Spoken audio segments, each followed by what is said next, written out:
Hi అండి, welcome to లక్ష్మితో సరదాగా. ఈరోజు టమాటా చిక్కుడుకాయ కూర చేద్దామని చిక్కుడుకాయలు బాగు చేసి శుభ్రంగా కడిగి చిన్న ముక్కలుగా కట్ చేసి పెట్టుకున్నాను.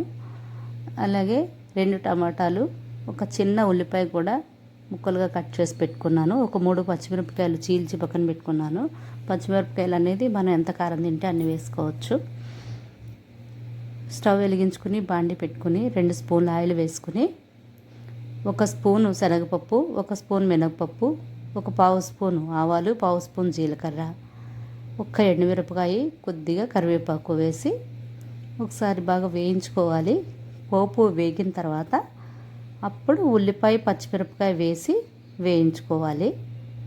పోపు వేగింది, ఇప్పుడు ఉల్లిపాయ, పచ్చిమిరపకాయ వేసి వేయిస్తున్నాను. ఇది కొంచెం వేగిన తర్వాత టమాటా ముక్కలు కూడా ఇందులో వేసి బాగా వేయించుకోవాలి.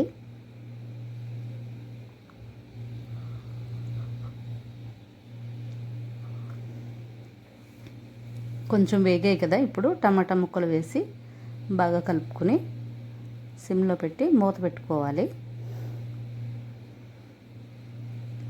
అవి బాగా వేగాలి. టమాటా, ఉల్లిపాయ బాగా వేగాలి.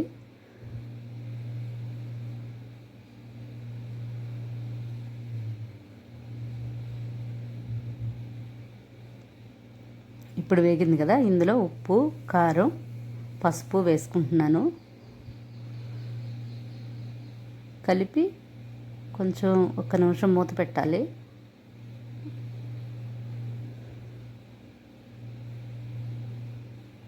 చిక్కుడుకాయ ముక్కలు ఉడికించి పక్కన పెట్టుకున్నాను. ఆ ఉడికించిన చిక్కుడుకాయ ముక్కలు ఇందులో కలిపేసుకుంటున్నాను. మెత్తగా ఉడకాలి గింజ. ఒకసారి బాగా కలిపి సిమ్లో పెట్టి మూత పెట్టాలి. ఆ తడి అంతా లాగేసే వరకును ఒక 5 నిమిషాలు మూత పెడితే సిమ్లో పెట్టి మగ్గిపోతుంది. తడి అంతా లాగి ఉప్పు, పులుపు, కారం అన్నీ కూడా చిక్కుడుకాయ ముక్కలకు పట్టి కూర చాలా టేస్ట్గా ఉంటుందండి. అంతే, రెడీ అయిపోయిందండి. మీరు కూడా ఒకసారి ట్రై చేసి చూడండి, ఎలా వచ్చిందో కామెంట్ చేయండి. బాయ్ అండి. మరో వీడియోతో మళ్ళీ కలుద్దాం. బాయ్ అండి.